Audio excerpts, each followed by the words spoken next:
Company থেকে দিল আমাদের 30,000 টাকার ঘড়ি।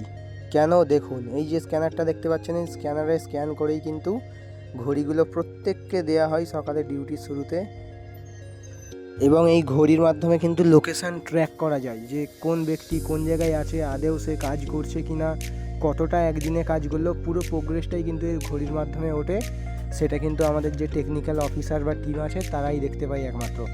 এবং যারা ভালো কাজ করে এই ঘড়ি থেকে, তো তাদের জন্য কিন্তু মাস শেষে একটা বোনাস বা ইনসেন্টিভের ব্যবস্থা আছে। প্রত্যেক মাসে যে যে ভালো কাজ করবে তাদেরকে কিছু ওভারটাইম বা কিছু গিফট অ্যাডিশনাল করে এই ঘড়ি থেকে দেওয়া হয়।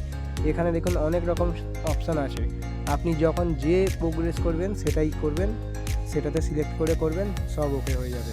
এই স্ক্যানার দিয়ে আমরা আমাদের নিজেদের প্রোগ্রেসগুলো চেক করতে পারি। এবং ঘড়িটা একটি ডিজিটাল পদ্ধতিতে চালু, খুবই সুন্দর সেন্সিটিভ একটি ঘড়ি। তো ভাই, আমরা এতদিন ডিজিটাল ইন্ডিয়ার আধার কার্ডের কথা জেনেছি, এবার দেখলাম ডিজিটাল দুবাইয়ের স্মার্ট ওয়াচ। তো ওয়াচটা খুবই সুন্দর, প্রত্যেকের হাতে কিন্তু জিপিএস ট্র্যাকিং সহ লাগানো থাকে। এবং কোনো লোক যদি কোথাও গিয়ে বসে আড্ডা মারে সেটাও কিন্তু এখানে দেখাবে। এই যে সেন্সার সিস্টেমটা দেখুন, খুবই সুন্দর। এটি সবসময় পুরো ব্লিঙ্কিং হতে থাকে, কে কোথায় যাচ্ছে, কখন কি করছে, পুরো ডিটেলসটা কিন্তু এই ঘড়ির মাধ্যমে উঠে আসে। ঘড়িটা এতটাই সুন্দর এবং এতটা ফিচার্স নিয়ে তৈরি, খুব সুন্দর। আপনি যদি 2 মিনিট বসে থাকেন বা 5 মিনিট বসে থাকেন, ঘড়িটা কিন্তু ভাইব্রেশন হয়ে আপনাকে জানান দিয়ে দেবে।